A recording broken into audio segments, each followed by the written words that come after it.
Refuerzan vigilancia sobre gasolineras para frenar el alza del diésel.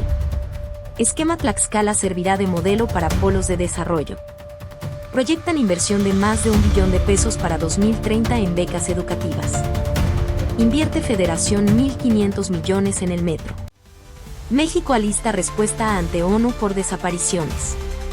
Servidores públicos deberán dejar el cargo para competir. Muere mexicano bajo custodia de ICE, suman 15. Sheinbaum lleva agenda de paz y reclamo histórico a Barcelona.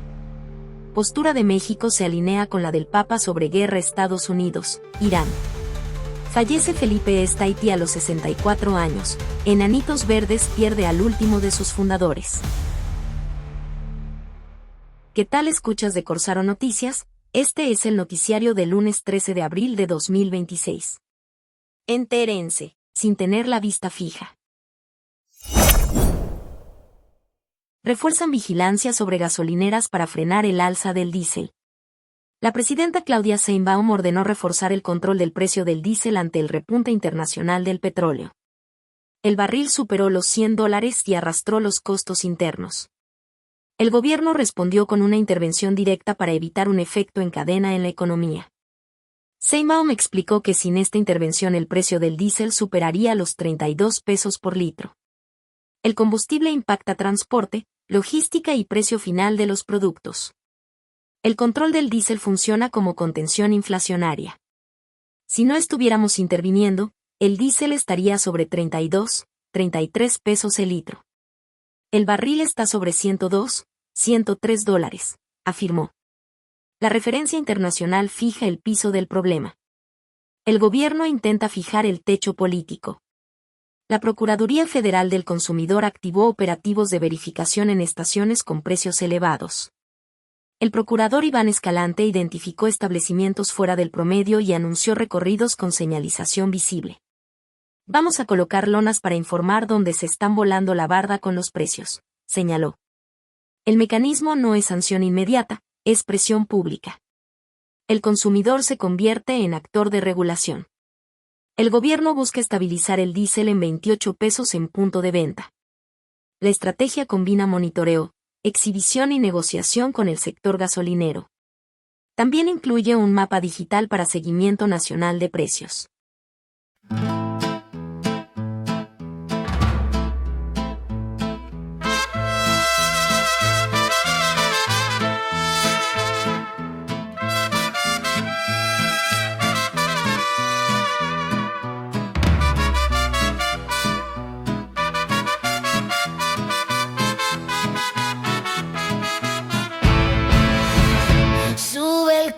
Sin permiso y el mercado se acelera, pero baja la bandera cuando se le toma piso. El precio ya no es preciso, es terreno intervenido.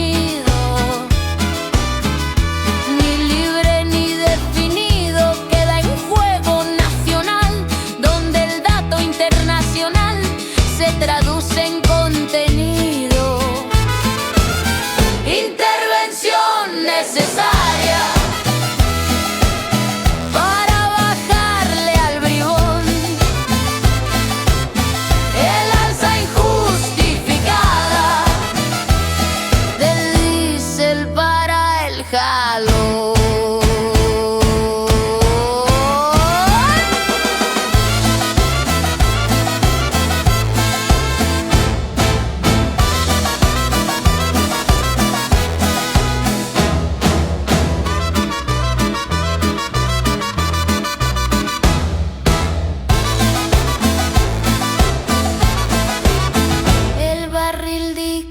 Sentencia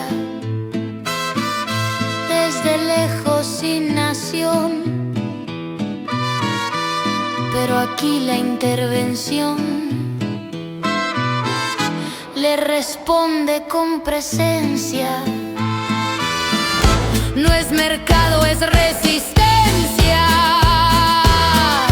Ni ganancia ni razón.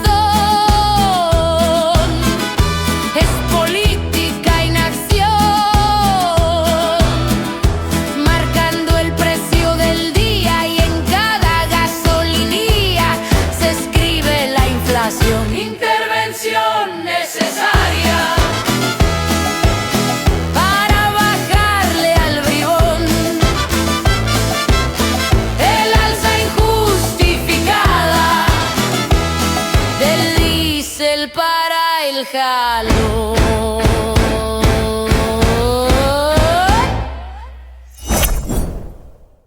Esquema Tlaxcala servirá de modelo para polos de desarrollo.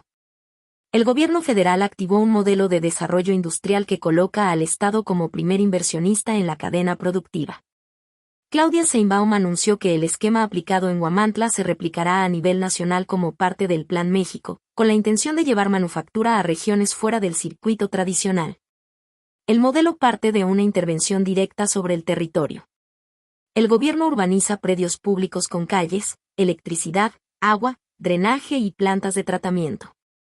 Esa infraestructura eleva el valor del suelo antes de la llegada de las empresas y reduce el costo de instalación para el capital privado. El proyecto en Huamantla funciona como prueba operativa. El polo se instala en más de 50 hectáreas con inversión superior a $500 millones y proyección de miles de empleos. La demanda obligó a ampliar el terreno disponible, lo que convierte al desarrollo en un indicador de viabilidad económica. El esquema incorpora servicios para trabajadores. Comedores, áreas de descanso, estancias infantiles y proximidad con vivienda, escuelas y centros de salud forman parte del diseño. El objetivo es fijar mano de obra y evitar que la expansión industrial genere presión desordenada sobre las ciudades. Proyectan inversión de más de $1 billón para 2030 en becas educativas. El gobierno federal consolidó una expansión del Sistema Nacional de Becas con cobertura superior a 7 millones de estudiantes de primaria. Al integrar apoyos para útiles y uniformes escolares dentro de su política educativa. La medida forma parte de una estrategia que busca garantizar permanencia escolar mediante transferencias directas. La meta es que para 2030 se logre una inversión histórica de $1.136.692 millones en becas para el bienestar, en beneficio de estudiantes de primaria a universidad. La presidenta Claudia Sheinbaum presentó el alcance del programa durante su conferencia en Palacio Nacional y colocó el eje narrativo en la inversión social. El mensaje define el gasto educativo como herramienta de desarrollo económico y no como erogación asistencial. El sistema articula distintas líneas de apoyo. La beca Rita Cetina alcanza más de 8 millones de beneficiarios en educación básica. La beca Benito Juárez cubre más de 4 millones de estudiantes de nivel medio superior. El programa Jóvenes Escribiendo el Futuro integra a más de 400.000 universitarios. El esquema incorpora también apoyos regionales como la beca Gertrudis Bocanegra en Michoacán, orientada al transporte estudiantil. En conjunto, el sistema supera los 12 millones de beneficiarios en distintos niveles educativos. El secretario de Educación Pública, Mario Delgado, y el coordinador nacional de becas, Julio León, detallaron los montos. En primaria se asignan $2.500 anuales por estudiante. En secundaria el apoyo es bimestral por familia, con incrementos por alumno adicional. En educación media superior se mantiene un apoyo de $1.900 bimestrales por estudiante. En nivel superior, el monto asciende a $5.800 bimestrales. La dispersión se ejecuta mediante tarjetas bancarias y calendarios escalonados. El programa no opera de forma aislada. Se integra con expansión de infraestructura educativa, aumento en el número de preparatorias y universidades y fortalecimiento de la planta docente. La política combina transferencias directas con inversión física.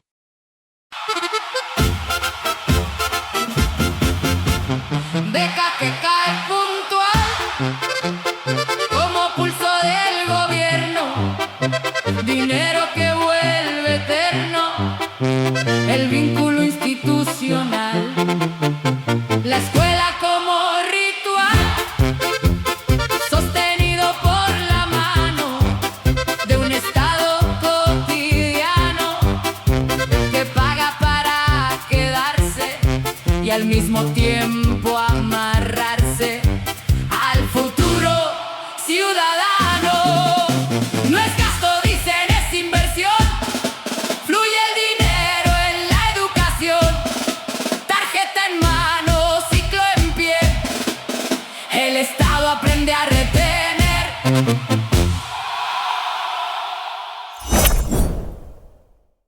Invierte Federación 1.500 millones en el metro. El gobierno federal inyectó 1.500 millones de pesos al sistema de transporte colectivo Metro y fijó posición frente a las movilizaciones de trabajadores. La presidenta Claudia Sheinbaum negó abandono financiero y colocó el dato como eje del debate público. La mandataria sostuvo que el recurso busca fortalecer mantenimiento y operación. El dinero opera como argumento político. Si hay inversión, la narrativa de deterioro pierde sustento visible frente a la opinión pública. El conflicto se ubica en el terreno laboral. Trabajadores anuncian movilizaciones mientras el gobierno responde con cifras. La confrontación no gira en torno a la existencia de recursos, sino a su uso y control dentro del sistema. Sheinbaum amplió el marco. Incluyó la ampliación de la línea 12 y los proyectos ferroviarios hacia Toluca, Querétaro y Pachuca. Estas obras desplazan la presión estructural del metro y reconfiguran la movilidad en la zona metropolitana. El gobierno coloca infraestructura como estrategia de contención. Más trenes, más rutas, menos saturación. El metro deja de ser el único eje y se convierte en una pieza dentro de una red más amplia.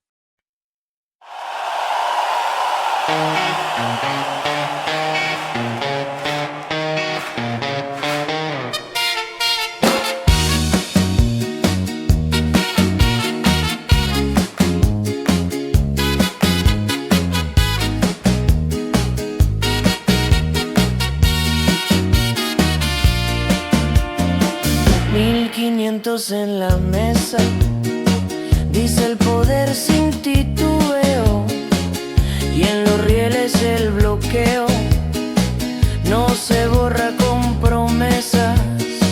La cifra marca la pieza, la protesta no se va, cambia forma y lugar, del dinero al mando interno y en el túnel más moderno sigue el pulso de la ciudad. Dinero corre en la vía, pero el tren sigue igual. No es la falta, es quien controla la maquinaria central. Dinero cae como cifra, lo anuncia firme el poder, pero en túnel y andén La tensión nunca se cifra, el discurso se descifra. No es ausencia, es control. ¿Quién decide el rol? ¿Quién aprieta cada vía y en la ciudad cada día? El metro mide el poder real. Billetes sobre la mesa, pero el tren no va a cambiar. No es dinero lo que pesa, es quien manda en el andar.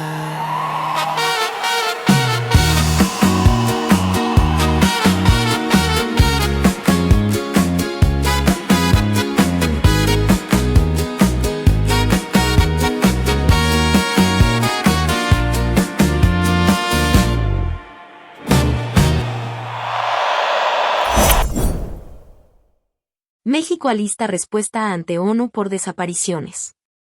El gobierno federal alista la presentación de sus acciones en materia de desapariciones ante la visita del Alto Comisionado de Naciones Unidas para los Derechos Humanos, Volker Turk. El encuentro ocurre tras diferencias con el informe del Comité contra la Desaparición Forzada. La presidenta Claudia Sheinbaum confirmó que México mantiene comunicación con organismos del sistema internacional. El objetivo es exponer políticas públicas y sostener un canal institucional, pese a los desacuerdos sobre el contenido del informe. Las secretarías de Gobernación y de Seguridad analizan el documento.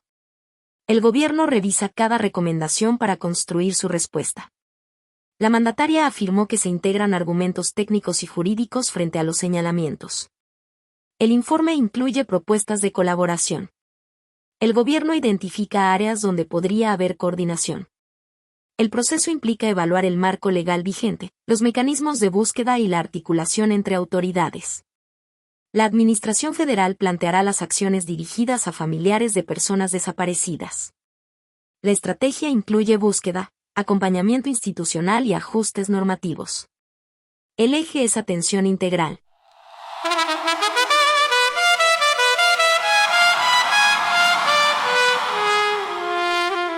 Llegó la voz internacional con cifras que nadie esquiva y el gobierno reactiva su defensa institucional. El dato se vuelve umbral entre verdad y discurso. Se mide el peso del curso de una historia sin final, donde el silencio oficial carga más que el propio impulso. Dicen que todo está en revisión, pero la ausencia no espera razón. Los nombres siguen sin ubicación y el informe rompe la narración.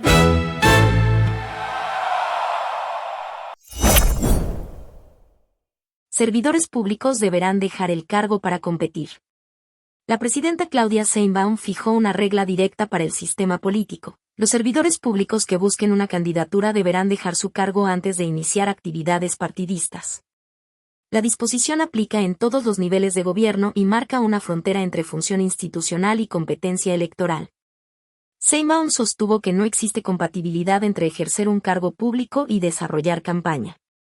La definición implica que cualquier aspirante a gubernatura, alcaldía o cargo legislativo deberá separarse de sus funciones para competir en territorios sin acceso a recursos administrativos. La medida se inserta en el contexto del proceso interno de Morena, donde las candidaturas se definirán mediante encuestas en los próximos meses. La presidenta anticipó que quienes participen en ese proceso deberán cumplir con la separación del cargo como condición para competir. El recurso en disputa es claro: el control del aparato gubernamental frente a la competencia política. La instrucción busca evitar que estructuras institucionales operen en favor de aspirantes y delimitar responsabilidades entre gobierno y partido. El actor central es el Ejecutivo Federal, que establece la línea. La institución en juego es el Estado en su conjunto, desde el nivel federal hasta el municipal. La decisión también impacta a Morena, que deberá ordenar su proceso interno bajo esta regla. El ganador inmediato es el principio de equidad electoral, que se fortalece con la separación de funciones. El perdedor es el uso discrecional del cargo como plataforma política, práctica arraigada en procesos anteriores. La consecuencia inmediata es la salida anticipada de funcionarios que aspiren a competir, lo que reconfigura equipos de gobierno en los próximos meses. La consecuencia estructural apunta a redefinir la relación entre gobierno y partido, con una línea más estricta entre administración pública y disputa electoral. En paralelo, Sheinbaum descartó cambios en la dirigencia de Morena y respaldó a Luisa María Alcalde. La presidenta destacó su perfil como parte de una generación que avanza en espacios de decisión, al ubicarla dentro del grupo millennial que comienza a ocupar posiciones clave. Si quieres ir por el voto, deja primero el poder. No puedes hacer y ser juez del mismo alboroto. El cargo ya no es el voto, ni trampolín electoral.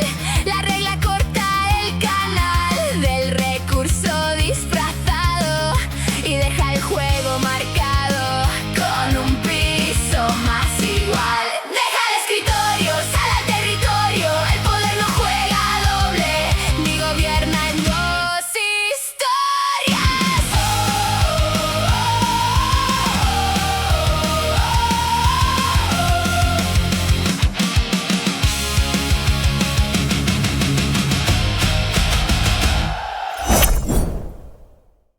Muere mexicano bajo custodia de ICE, suman 15.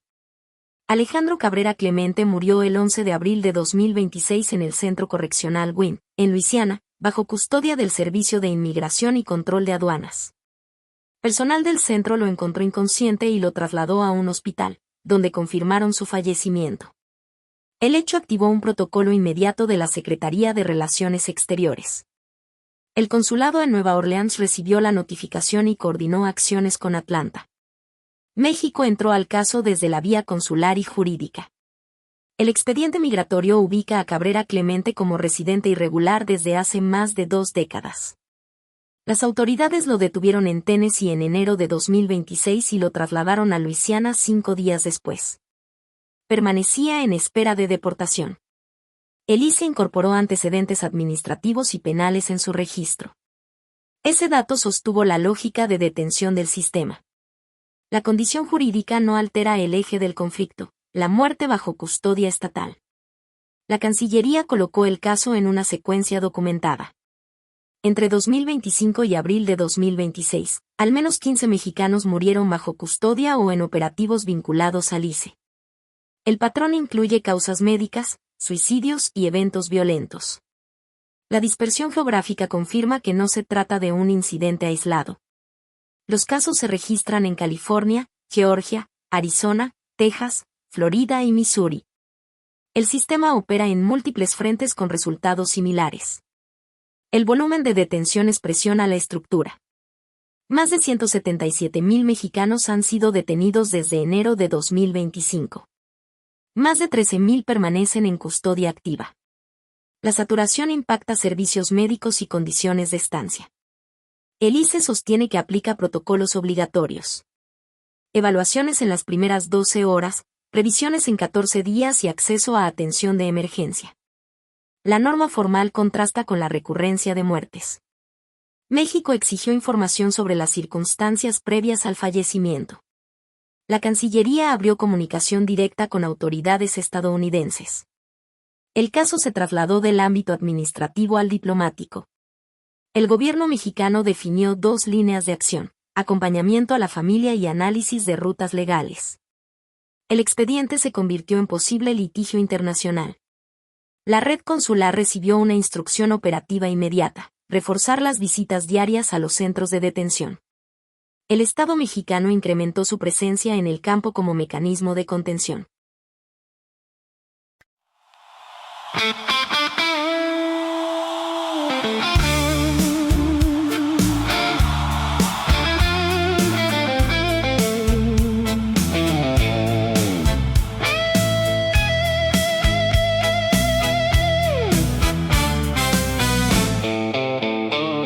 En celdas sin identidad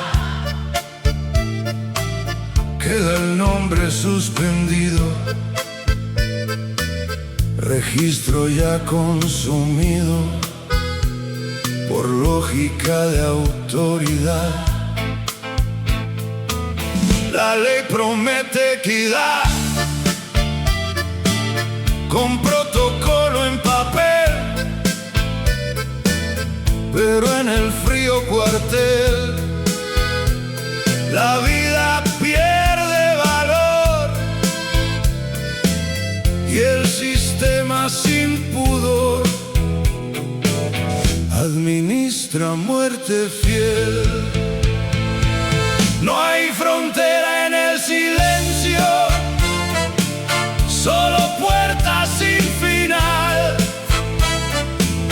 Y en la lista oficial un nombre cae sin regreso.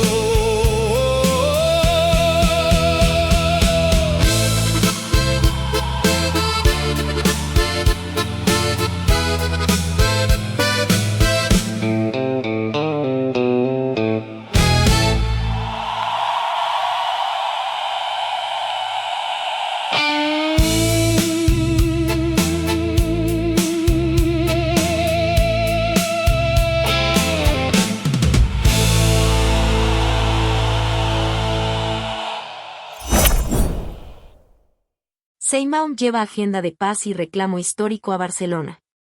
La presidenta Claudia Sheinbaum anunció su participación en una reunión de gobiernos progresistas en Barcelona, donde presentará la postura internacional de México centrada en la promoción de la paz y el fortalecimiento de políticas sociales.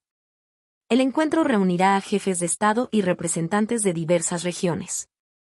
Sheinbaum fijó como eje de su intervención el rechazo a la escalada de conflictos armados. Señaló que el gobierno mexicano impulsará la reducción del gasto militar y la reorientación de recursos hacia programas sociales. La narrativa coloca a México como promotor de estabilidad frente a tensiones globales. El mensaje retoma el principio político por el bien de todos, primero los pobres. La presidenta lo trasladó al ámbito internacional como argumento para redistribuir recursos y atender desigualdades estructurales. El recurso es ideológico y busca proyectar coherencia entre política interna y discurso exterior. En paralelo, la mandataria anunció que insistirá en modificar la visión histórica de la conquista española. Afirmó que la narrativa tradicional omite la violencia, las matanzas y la imposición religiosa. El señalamiento reabre un conflicto simbólico entre México y España. Sheinbaum sostuvo que la relación bilateral con España se mantiene activa en comercio, turismo y cultura. Sin embargo, acotó que las diferencias se concentran en la interpretación histórica del periodo colonial. El desacuerdo se ubica en el terreno de la memoria y la identidad. La presidenta señaló que recientes declaraciones del gobierno español y de la monarquía abren una posibilidad de revisión compartida del pasado. Este punto introduce una ventana de negociación simbólica sin romper vínculos diplomáticos.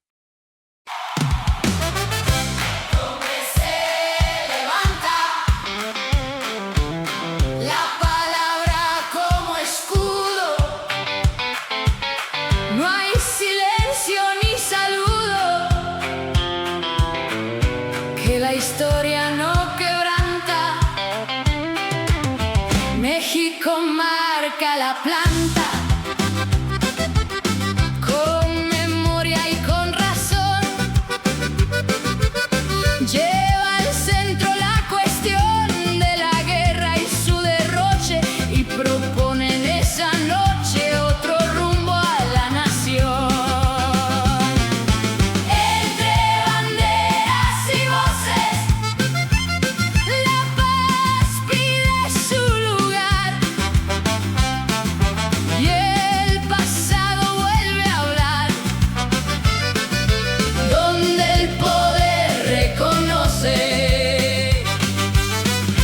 Barcelona se planta, con memoria y con discurso, no negocia el viejo curso, ni la historia que no aguanta.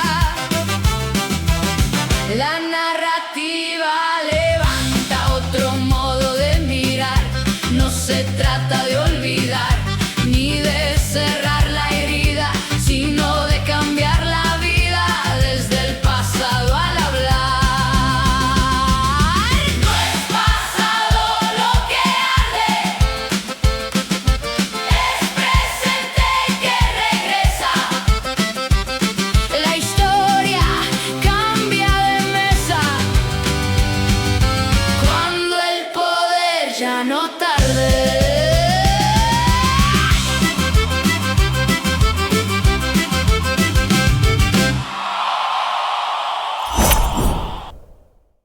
Postura de México se alinea con la del Papa sobre guerra Estados Unidos-Irán. La presidenta Claudia Sheinbaum respaldó los llamados del Papa León XIV, quien en días recientes pidió frenar la violencia y sentarse en mesas de diálogo y mediación.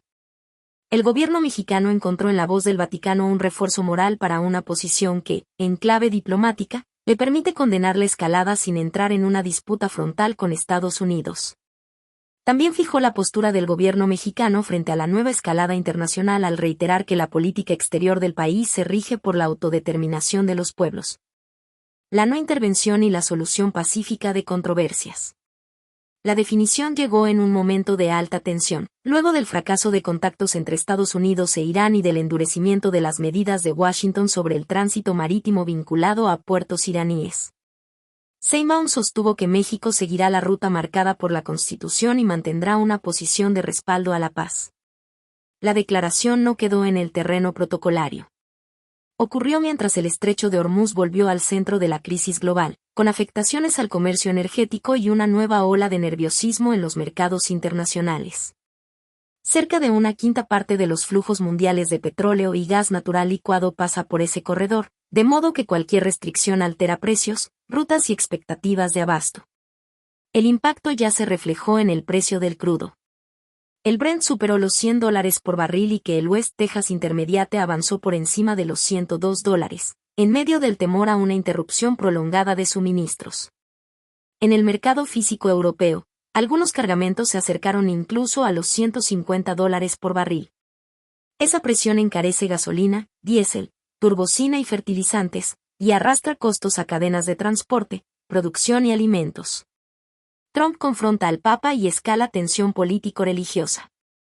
Donald Trump lanzó críticas contra Papa León XIV y generó una reacción inmediata entre actores políticos y comunidades católicas. El señalamiento provocó una oleada de posicionamientos que cruzaron gobiernos, partidos y organizaciones religiosas. Las declaraciones se insertan en un contexto de tensión internacional. Trump cuestiona posturas del Vaticano vinculadas a la paz, la migración y el papel del Estado en conflictos globales. El mensaje no se limita a un desacuerdo doctrinal. Apunta a disputar legitimidad.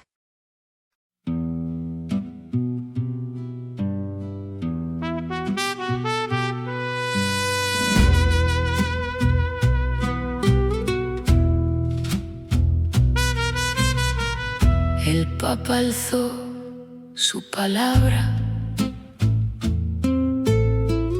contra el ruido del cañón y México en la nación. Esa ruta hoy la labra.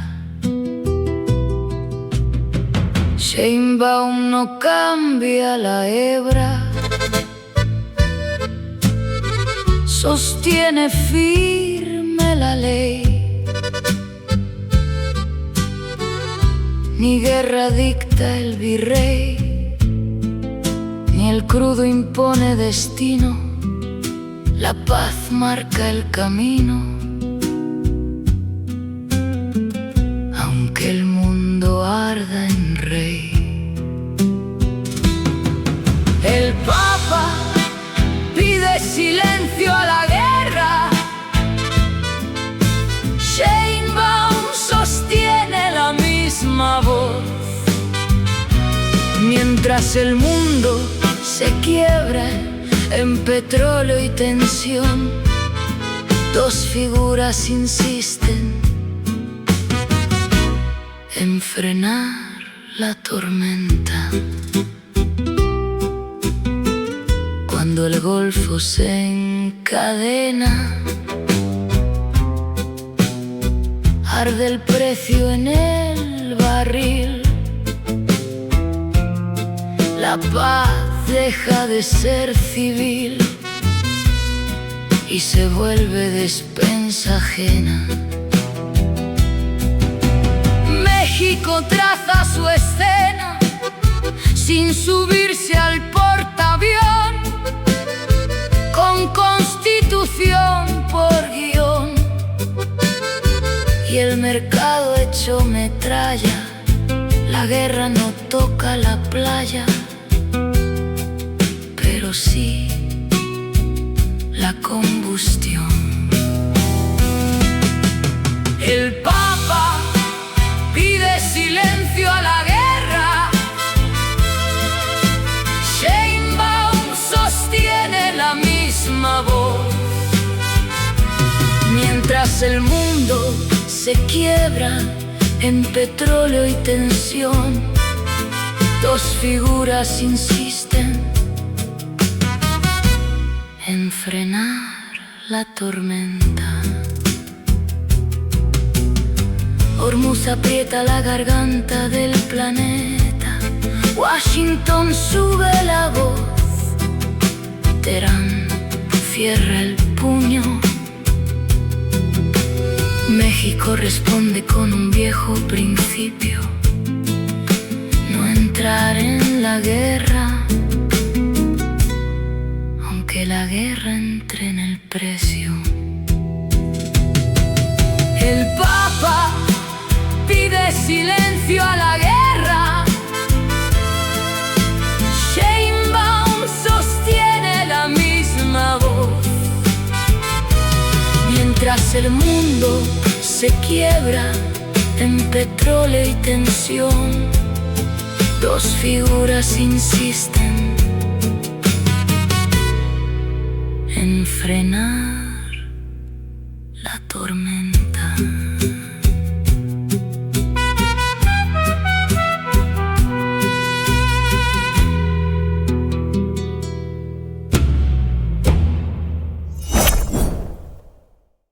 Y bueno, ya para despedirme, una noticia muy triste. Fallece Felipe Estaiti a los 64 años. Enanitos Verdes pierde al último de sus fundadores. La muerte de Felipe Estaiti cierra otra pieza clave en la historia de Enanitos Verdes. El guitarrista mendocino sostuvo la continuidad del grupo tras la pérdida de Marciano Cantero y deja un vacío en la memoria viva del rock en español. Estaiti, guitarrista y fundador de Enanitos Verdes, murió en Mendoza a los 64 años después de complicaciones de salud. Con él se va una de las piezas centrales de una banda que marcó a varias generaciones en América Latina. El guitarrista mendocino formó Enanitos Verdes en 1979 junto con Marciano Cantero y Daniel Piccolo. Desde Mendoza construyó una trayectoria que convirtió al grupo en referencia del rock en español, con canciones que pasaron de la escena argentina al repertorio continental. Su tramo final estuvo cruzado por un desgaste fuerte. A fines de 2024 sufrió una infección bacteriana en México que, sumada a su celiaquía, derivó en deshidratación severa, pérdida de peso y cancelación de conciertos. Aún así, seguía cargando la misión de sostener a la banda tras la muerte de Cantero en 2022. La importancia de Estaiti no está solo en la biografía. Su guitarra ayudó a fijar el tono emocional de Enanitos Verdes y a convertir canciones como La Muralla Verde y Lamento Boliviano en parte de la memoria popular latinoamericana. Ahí está su dimensión cultural. La noticia duele porque no se fue un músico de reparto. Se fue un fundador, un sobreviviente y una de esas figuras que sostienen el edificio incluso cuando el reflector apunta a otro lado. Cuando cae una guitarra así, el rock también pierde archivo. Este ha sido el noticiario, servicio informativo de Corsaro Comunicación producido por Roberto Cortés Zárate con ayuda de herramientas de inteligencia artificial. Los invitamos a seguirnos en nuestras redes Corsaro Noticias, La Guarida del Nahual y Rock and Rollario.